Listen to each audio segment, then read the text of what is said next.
Radio Pax. Bienvenido a Radio Pax. En este episodio número 87 de nuestra primera temporada, contamos en esta ocasión también con el teólogo Néstor Díaz, que intentará responder a una de las preguntas que muchos suelen hacerse acerca de por qué Dios permite el sufrimiento. Y vamos a intentar responder esta pregunta desde la fe cristiana, viendo cómo la cruz de Cristo transforma nuestra perspectiva del sufrimiento. Esta es una invitación sin duda a la esperanza en medio del quebranto, así que prepárate, ponte cómodo y disfruta. Bienvenido una vez más a Radio Pax. Yo quiero que hoy hablemos de una teodicea. Para que sepan, la teodicea es la respuesta que se da a la pregunta de por qué Dios permite el sufrimiento. Pero es más claro, ¿por qué Dios permite el mal? Si Dios es bueno, ¿por qué permite el mal? La respuesta a esa pregunta que mucha gente se hace es justamente una teodicea. La teodicea es la respuesta a la pregunta de si Dios existe, por qué el sufrimiento, por qué el mal. Es una pregunta muy interesante y la respuesta también lo es. Ahora, las teodiceas deben ser entendidas en plural porque no hay una sola respuesta a esa pregunta. Hay varias respuestas a esa pregunta. Y cuando nosotros nos acercamos a ella, tenemos también que entender muy claro la sede de la interrogante, es decir, el presupuesto sobre el cual se construye. ¿Por qué? Porque no es lo mismo preguntar por qué Dios permite el sufrimiento que preguntar por qué Dios permite el mal, ya que el sufrimiento no siempre es malo. En ocasiones el sufrimiento es necesario y puede ser incluso un bien. Me explico. Si el dolor, que es la idea detrás de sufrimiento, el dolor, no existiese, el mal sería poderoso. De hecho, el dolor no es malo. El dolor es un bien, dado ante la realidad de un mundo caído. El dolor ya no es necesario cuando estamos en un mundo no caído, pero mientras estés en un mundo caído, el dolor es el freno del mal. Vamos a poner un ejemplo práctico. Si no te doliese la cabeza, no irías al médico y no descubrirías que hay un tumor. El dolor en este momento se convierte en una ventana, una oportunidad para descubrir un mal mayor y prevenirlo. ¿Ven? Cuando una persona no tiene dolor o no siente dolor, decimos que es una persona indolente y la indolencia es un mal. Por lo tanto, necesitamos el dolor para frenar el mal. Si esto es verdad, entonces Dios permite el sufrimiento porque tiene un plan mejor. Entonces el sufrimiento es un camino hacia un bien que te beneficiará a ti y beneficiará a otros. El dolor que experimentó José ante la maldad de sus hermanos redundó para el bien de toda una civilización, incluyendo a sus propios hermanos. Cuando se dan cuenta de estas aristas, entonces como que la respuesta a la pregunta es muy evidente. ¿Por qué Dios lo permite? Justamente porque Dios es bueno. Pero si nosotros nos adentramos a hablar del mal y en vez de decir ¿por qué Dios permite el sufrimiento?, preguntamos ¿por qué Dios permite el mal? Bueno, pues entonces la respuesta ya es mucho más evidente. Y yo creo que en esta ocasión lo que vamos a tratar de hacer es responderla de esa manera. ¿Por qué Dios permite el mal? Con el expreso propósito de ayudarles a ustedes, hermanos, y a los que son buscadores de la verdad, a entender por qué un Dios bueno, santo y todopoderoso, como el de la Biblia, permite la existencia del mal sin que se niegue su soberanía ni su bondad. Y es aquí donde tengo que hacer un aclarando importante que les va a ayudar mucho a ustedes cuando se encuentren con una persona que quiera cuestionar la existencia de Dios tomando esta pregunta.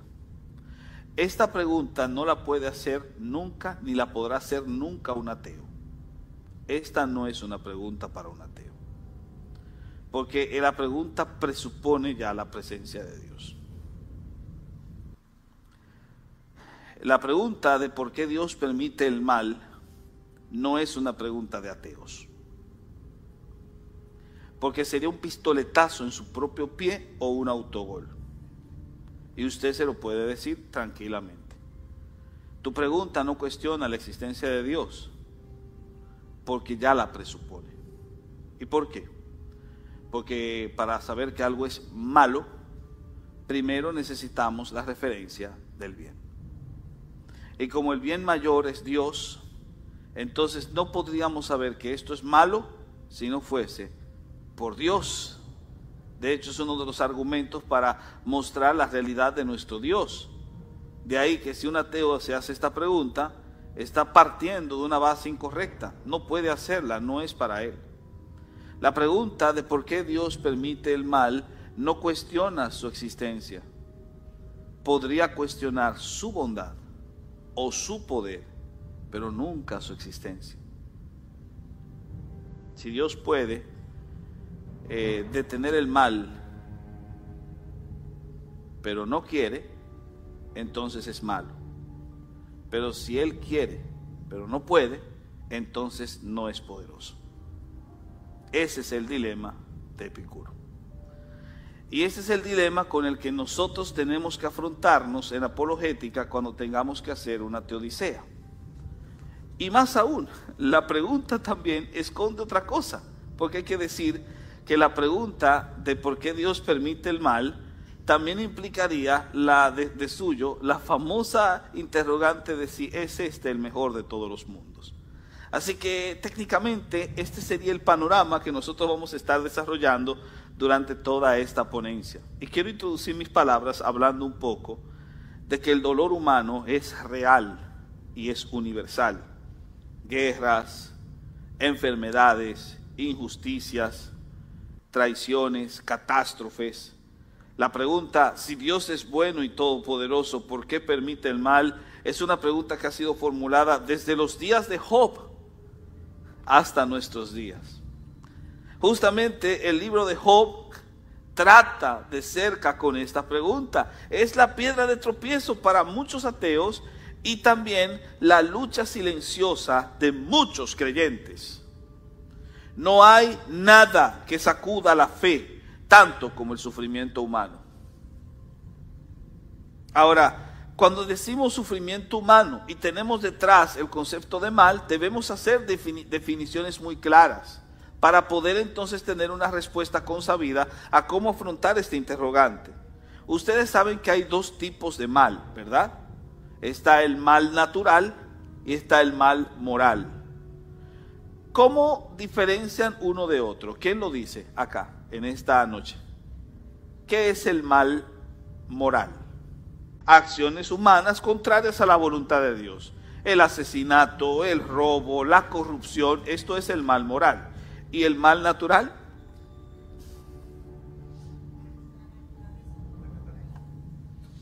Desastres, enfermedades, catástrofes, sufrimiento físico que no tenga un agente moral directo. Son dos diferencias entre el concepto de mal. Ambos tipos existen en la experiencia humana y claman por una explicación.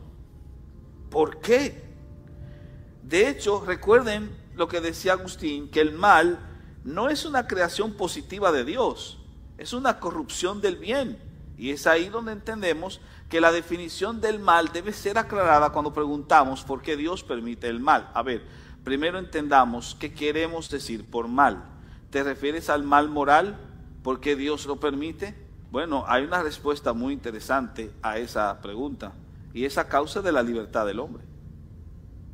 Ahora, el eliminar la libertad del ser humano ¿es algo bueno o es algo malo? ¿Qué preferirías? ¿Un mundo en el que no haya libertad, pero que todo esté bien? ¿O en un mundo en el que todo se pudra, pero tienes la libertad de elegir? Son las preguntas que están detrás. Y por esas razones que muchas personas ni siquiera pueden dar en el clavo cuando tienen que responder a esta pregunta. Lo que nos lleva, obviamente, a algunos intentos de respuestas insuficientes al problema del mal. Por ejemplo, los dualistas decían que el mal, la pregunta de por qué Dios permite el mal se resuelve fácil, porque el mal siempre ha existido. El mal es una fuerza antagónica a la par de Dios, y Dios combate el mal, y el mal combate a Dios, y en ocasiones se toman préstamos entre ellos, como el yin y el yang. De modo que el mal existe como una fuerza eterna al bien. Esa es la respuesta del dualista. Ahora, esta es una respuesta falsa. ¿Y saben por qué? Porque contradice ontológicamente la naturaleza soberana de nuestro Dios. Si Dios es soberano, entonces el mal no puede ser un opositor eterno de Dios. De hecho, el mal ni siquiera puede ser definido si no es por la presencia del bien. El mal, para que me entiendan, es un parásito del bien. Si el bien no existiese, no podría haber definición del mal. Pero ¿saben algo? Que aunque el mal necesita del bien para definirse, el bien no necesita del mal para definirse. El bien existe sin el mal, pero el mal no puede existir sin parasitar al bien. Por lo tanto, el hecho de que el mal necesita del bien para definirse es el pacatazo que se le entrega al dualista, diciéndole: no sabes lo que dices. De hecho, la mejor definición del mal, ¿saben cuál es? ¿Quién conoce cuál es la mejor definición del mal? ¿Qué es el mal? ¿Cómo? Ese es muy común. Pero más específicamente, ¿cuál es la definición más perfecta del mal? Vamos a ver, yo creo que Martín tiene la respuesta. ¿Cómo? No, porque entonces sería el parásito de lo correcto. Necesita de lo correcto para poder definir lo incorrecto. Me decía, si es Luis, si yo no puedo saber que una línea está quebrada o que una línea está doblada, si primero no tengo una noción de lo que es una línea recta. Así que necesita del bien. Miren, la definición más completa del mal es esta. Escuchen, si quieren la pueden anotar. La ausencia de significado en la relación de las cosas buenas. La ausencia de significado en la relación de las cosas buenas. Ejemplo, yo tomo un buen cuchillo que tiene un buen filo, lo agarro con mis buenas manos, lo pongo sobre mis buenas venas y le doy un buen jalón. Si se dieron cuenta, he relacionado cosas buenas, pero como hay ausencia de significado, el resultado se llama mal. El mal necesita del bien para definirse, y por esa razón, filosóficamente hablando, el dualismo es débil. Luego vienen aquellos que se conocen como teístas limitados. Los teístas limitados dicen que Dios no es todopoderoso. Entonces ellos, tratando de ligarse con el dilema de Epicuro, van a decir: Dios quiere, pero no puede acabar el mal. Esto obviamente es falso, porque niega la omnipotencia de Dios revelada como uno de sus atributos vinculados a su propia ontología. Dios es todopoderoso. Por lo tanto, decir que no puede acabar con el mal es darle un poder al mal que el mal no posee. Y finalmente, tienes a los que dicen, de la otra cara de la moneda, Dios puede, pero no quiere. Entonces Dios no es bueno, y por esa razón permite el mal. Esto también es falso, porque todo el Evangelio nos ha enseñado y nos ha mostrado que tenemos un Dios bueno, un Dios justo, un Dios que simplemente va no solamente a prometer el bien, sino que es en sí mismo el bien en su propia y pura definición. Así que esto es una soberana estupidez. Y sin embargo, si Dios es todopoderoso y si Dios es bueno, ¿por qué el mal? Y es aquí cuando surge una última. El mal es un castigo, y todo sufrimiento es castigo. La pregunta del $1.000.000 es si esta es la respuesta correcta. ¿Y saben? No lo es. De hecho, tienes al libro de Job para contradecirlo, porque Job era un buen hombre y sin embargo sufrió de forma injusta, diríamos muchos de nosotros. Tienes al hombre que nació ciego. ¿Quién pecó? ¿Este o sus padres? Ninguno. Es para que Dios se glorifique. ¿Ven? Entonces las escrituras tampoco apoyan esa última postura. Entonces, ¿cuál es la respuesta, por favor? Es aquí que aparece ese sujeto en pantalla. Leibniz. Que me imagino que habrán escuchado alguna vez hablar de este señor, un gran matemático que se peleó con Newton para ver quién descubrió el cálculo infinitesimal, pero al final de cuentas Leibniz será recordado porque publicó en 1740, si mal no recuerdo, en la década de 1740 o 1750, publicó un libro que se llamaba Teodicea, que es la respuesta a la pregunta de por qué Dios permite el mal.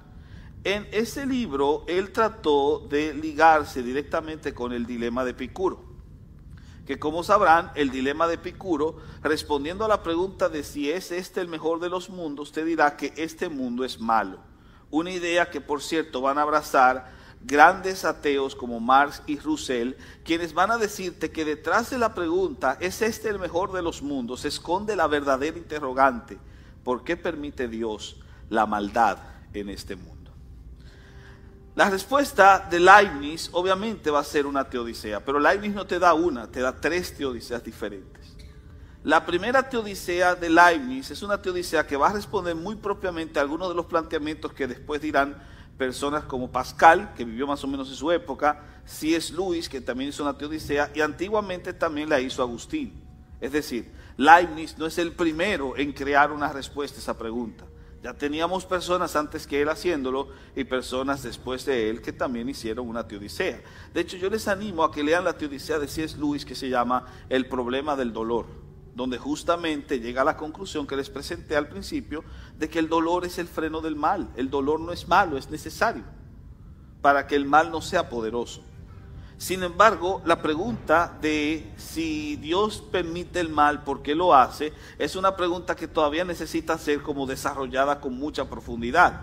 Y lo que hace Leibniz es darte una respuesta. Y como Leibniz escribió el 80% de sus documentos en latín, siempre lo vamos a escuchar respondiendo en latín. Hoc est optimum ecce mundi. Quiere decir, este es el mejor mundo posible. ¿Es este el mejor de los mundos? Sí, pero ¿por qué es el mejor de los mundos? Y estas son las bases de su primera respuesta. Primero, porque Dios es totalmente perfecto. Y un Dios totalmente perfecto debe contraponerse con un hombre que no es totalmente perfecto. Como el hombre no es totalmente perfecto, su razón está limitada. Y como la razón del hombre está limitada, no puede entender que el mal es necesario.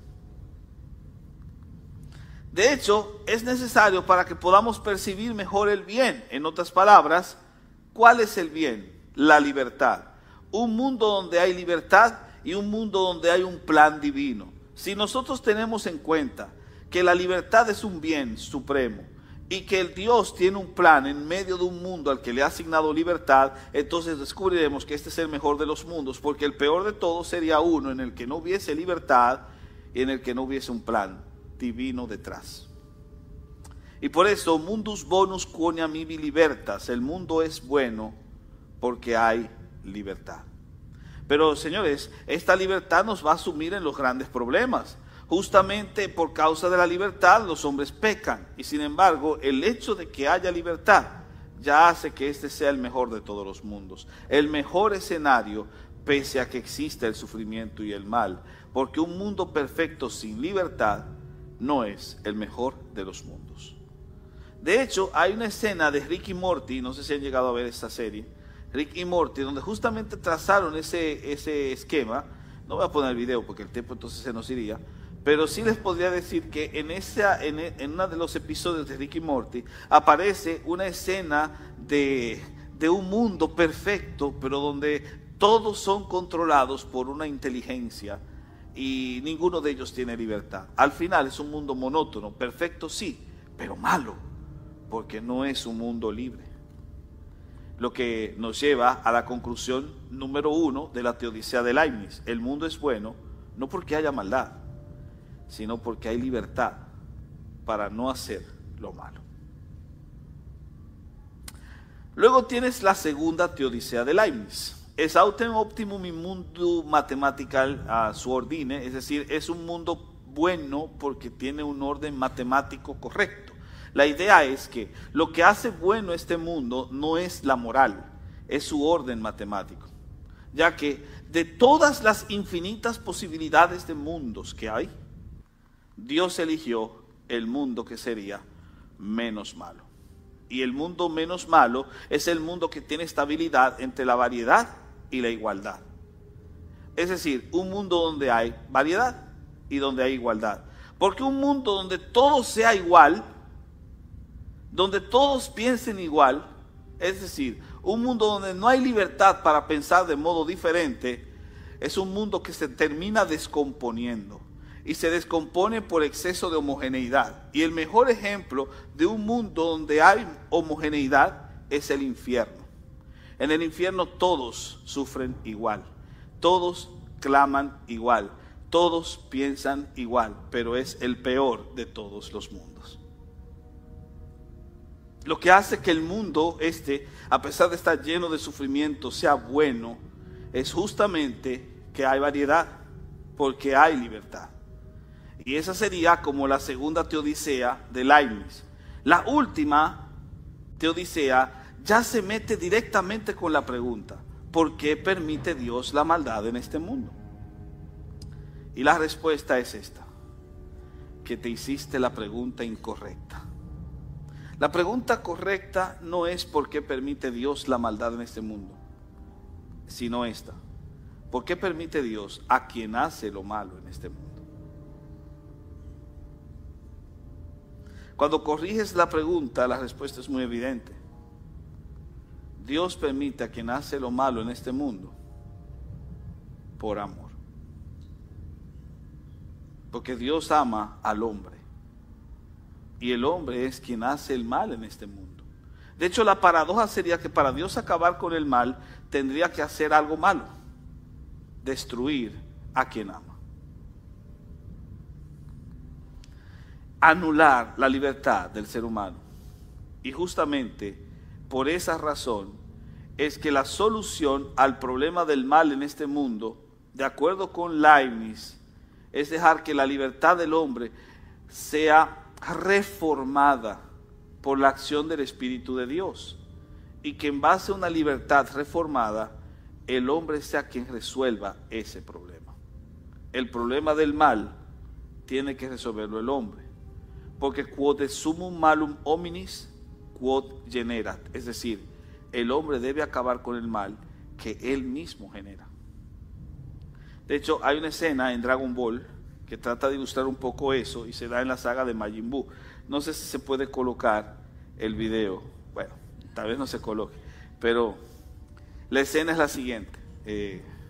Gohan definitivo va a luchar contra Majin Buu, y cuando está a punto de pelearse en el otro mundo, lo está viendo su padre junto con los supremos Kaioshin.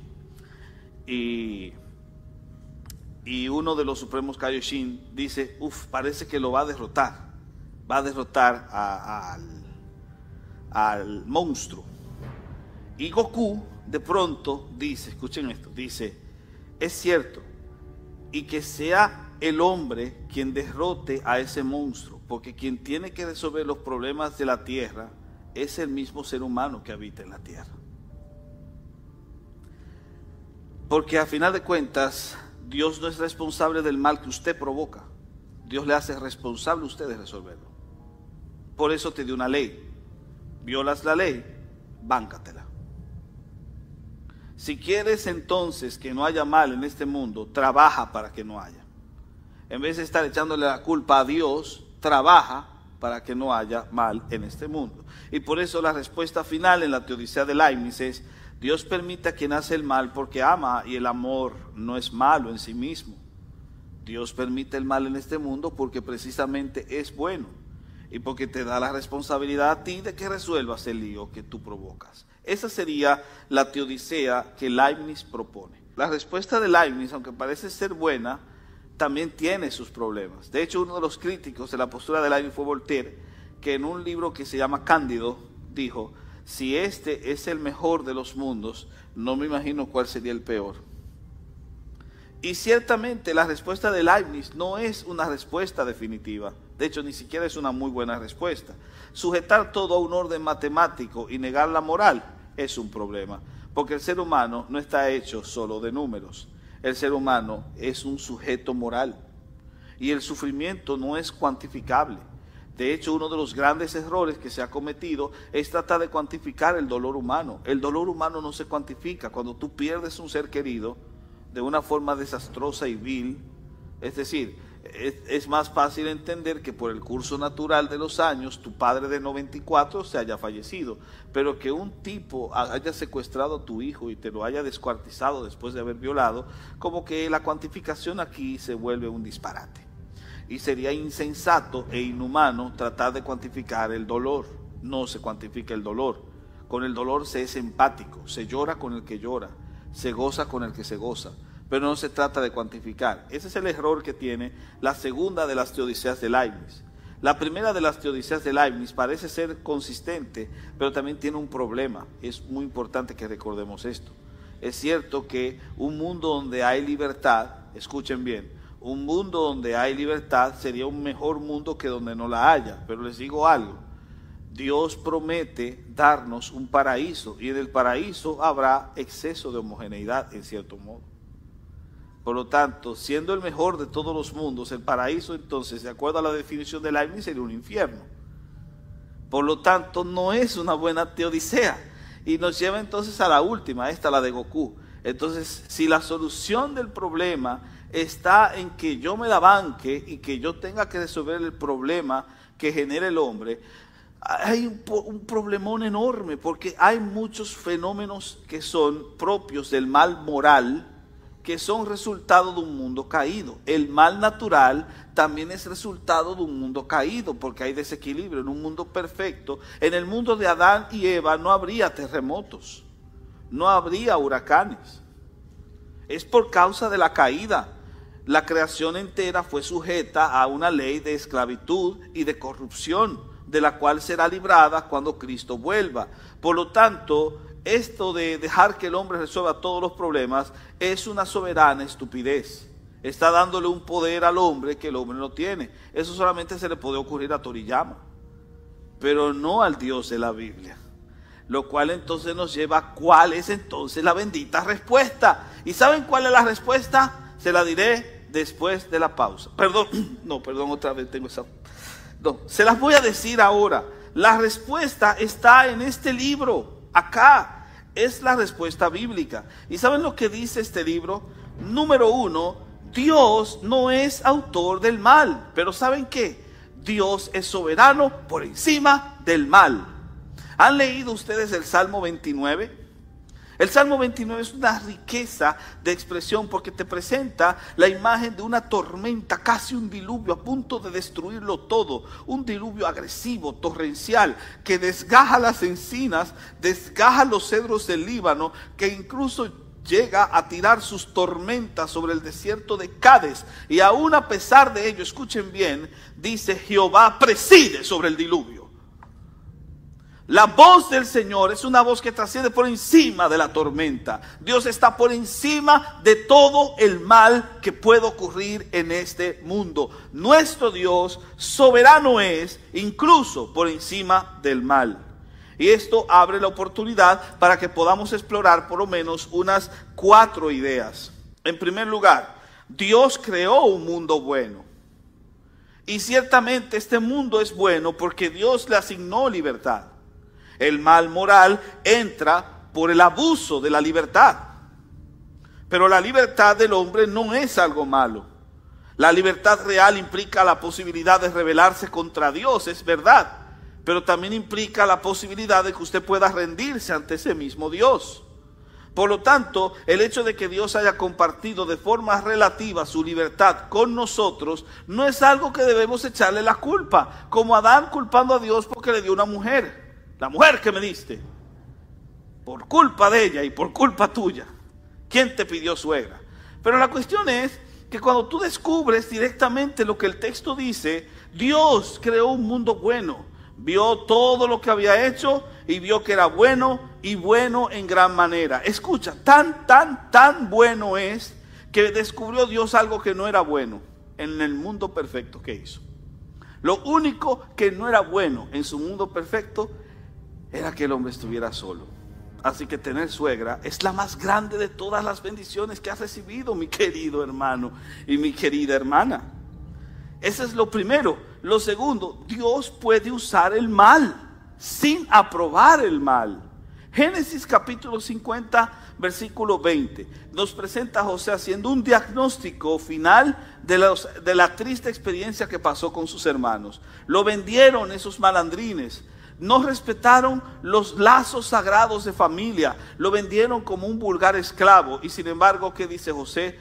Ustedes planearon hacer mal contra mí, pero Dios hizo que ese mal se tornase en bien. No escuchan en ese diagnóstico final de José las palabras del apóstol Pablo en Romanos 8:18, cuando dice: a los que Dios ama y a los que aman a Dios, todas las cosas obran para el bien de aquellos que le aman.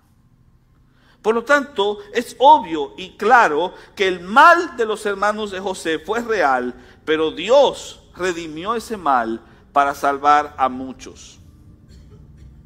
Lo tercero, Dios permite pruebas como las de Job, pero siempre hay un propósito detrás. Job sufre sin causa, pero Dios revela propósitos más allá de la comprensión inmediata. Y esto es algo que debemos recordar. ¿Saben algo? Job nunca supo el porqué. Nunca supo por qué le pasó todo lo que le pasó. Pero conoció al quien detrás del torbellino.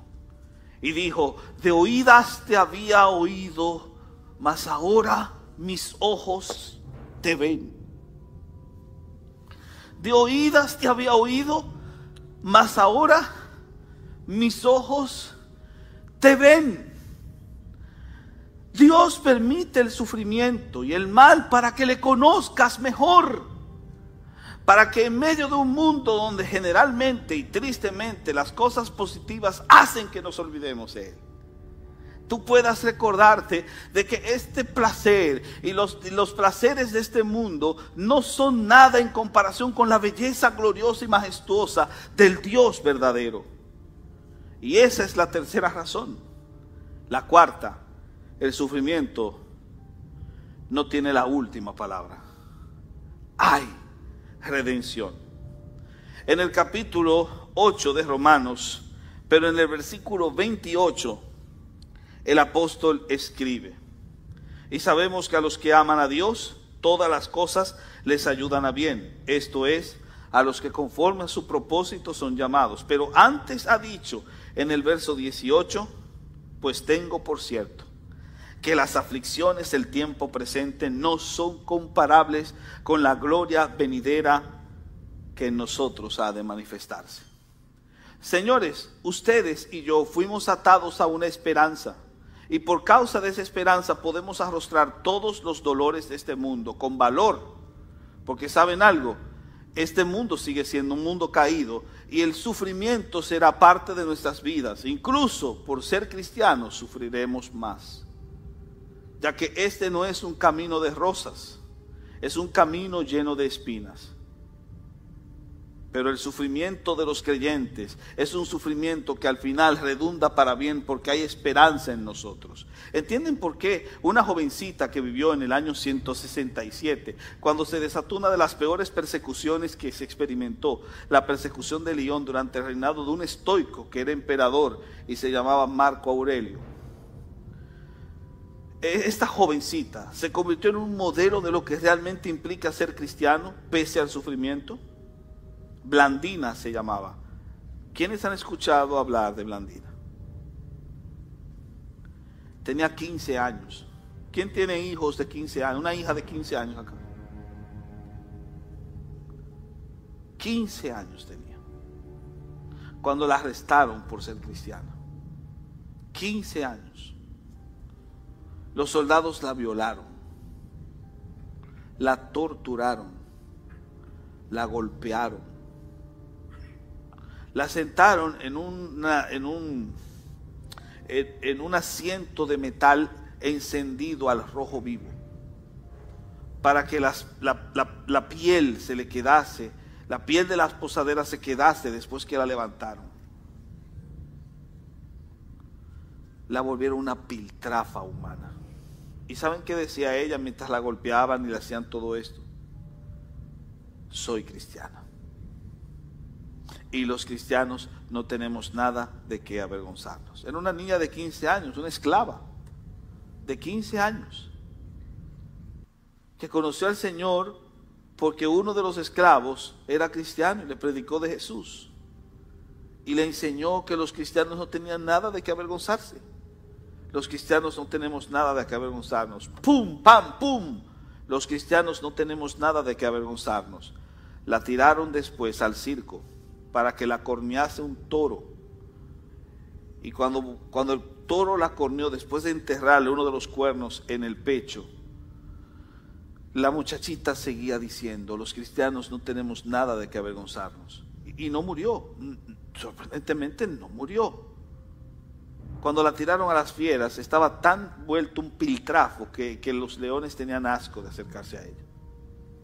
Entonces, un soldado tuvo la misericordiosa acción o decisión de reventarle el cráneo con un garrote para acabar así con su sufrimiento.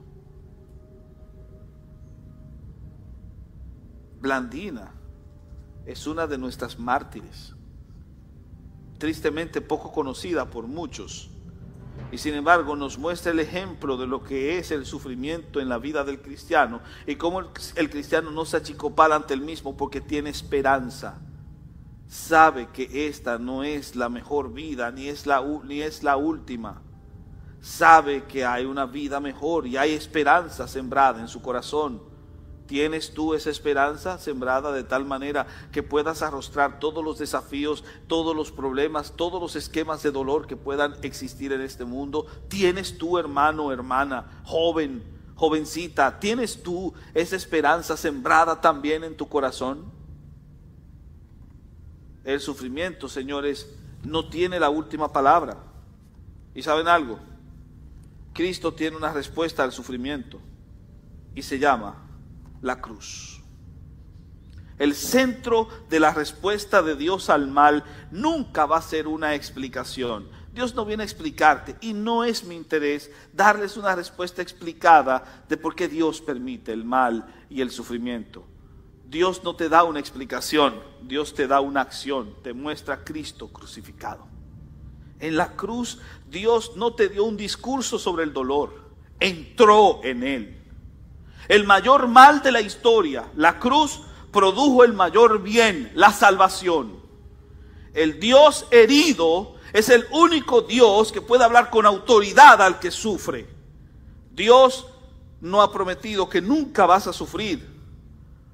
Lo que te ha prometido es que tu sufrimiento nunca será en vano. El sufrimiento de Blandina no fue en vano. Porque así como muchos de ustedes se quedaron muy pensativos reflexionando en esta historia que no habían escuchado, muchos de los que vieron a esta muchachita valiente en León, enfrentándose a la muerte con valor cristiano y con esperanza y fe en Cristo Jesús, su Redentor, terminaron aceptando a Jesús. Por eso sanguis martyrem et semen novum Christianorum. La semilla de los mártires o la sangre de los mártires es semilla para nuevos cristianos. El dolor de los mártires generó nuevos cristianos, porque tu sufrimiento, hermano, hermana, nunca será en vano. Incluso, aunque no sea un sufrimiento tan dramático como el de las persecuciones, he conocido hermanos, escuchen bien, que han sido inspirados a escribir hermosas canciones que han bendecido a millones de personas, inspirados ellos por una hermana que estaba padeciendo una terrible enfermedad terminal, con los dolores del cáncer haciendo que se retorciera en la cama, y sin embargo tenía una sonrisa porque tenía esperanza. El famoso himno que me imagino que muchos de los más ancianos acá conocerán, que decía: si Él cuida de las aves, cuidará también de mí, nació de una experiencia en la que la himnóloga conoció a una familia, una pareja de cristianos que supieron afrontar el dolor con valor y con gallardía, porque tenían fe en su Dios, en un Dios soberano. Así que sin duda alguna el sufrimiento nunca será en vano. Y aquí viene la respuesta final: espera y confía. No minimicemos el dolor. Lloremos con los que están llorando. No tratemos de explicar lo que muchas veces es inexplicable. Simplemente acompañemos con presencia, no con fórmulas. Porque al final, lo único que debemos saber ante el dolor y el sufrimiento es que debemos esperar en la justicia final de Dios. La Biblia no es ajena al dolor humano. Nos muestra que el mal es real, pero también nos dice algo, que el mal nunca tendrá la última palabra. Dios no ha perdido el control y un día le pondrá fin al mal para siempre. Mientras tanto, caminemos por fe, con la mirada en la cruz y la esperanza en la resurrección, confiados siempre en las palabras de Juan 16:33. En el mundo tendréis aflicción, pero confiad, yo he vencido al mundo. Y unos 60 años después de que Jesús dijera esas palabras, todavía Juan las recordaba.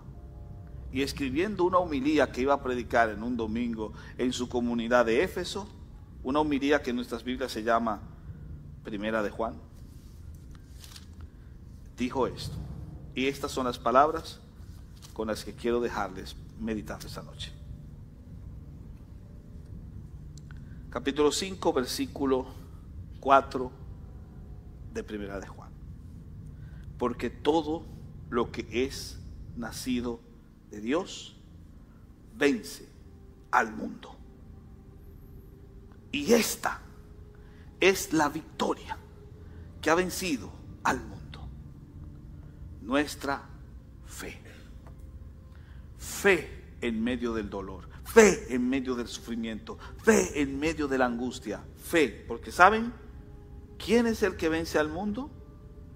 El que cree que Jesús es el Hijo de Dios. Que Dios nos ayude siempre a recordar.